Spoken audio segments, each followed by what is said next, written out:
Mix भाई Pallavi recording studio मठिया मोड़।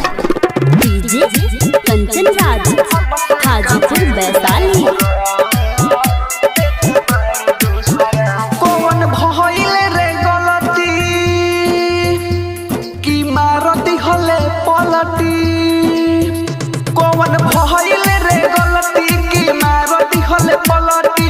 चल गइले ठोकरा के हमसे का पेट ना भरल की रखले बाड़े हो करा के। हमसे का पेट ना भरल की देत बाड़े दोसरा के।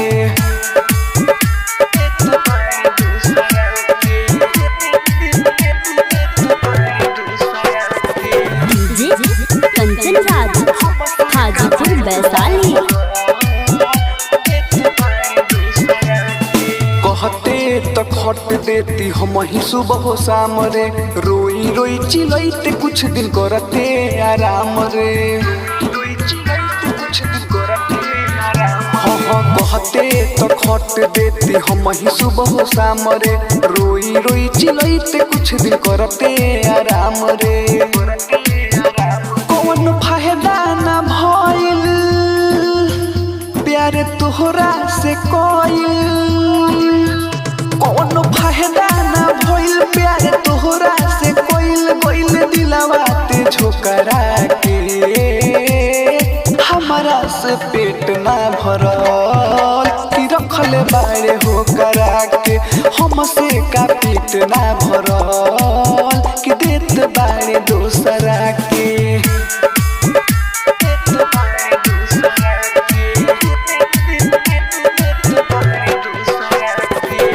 डीजे कंचन राज हाजीपुर वैशाली।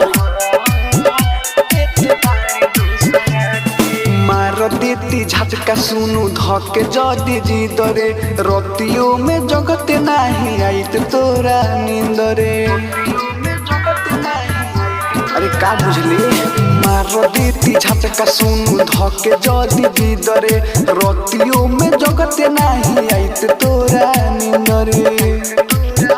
अमर जी तो अकेला जाने गोइल तोरा खेला।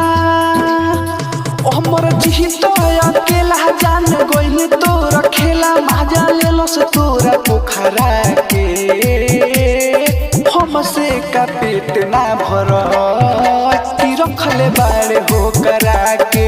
हमसे का पेट ना भरल की देत बाड़े दोसरा के। अब कितना चुमा देबे फोन पर।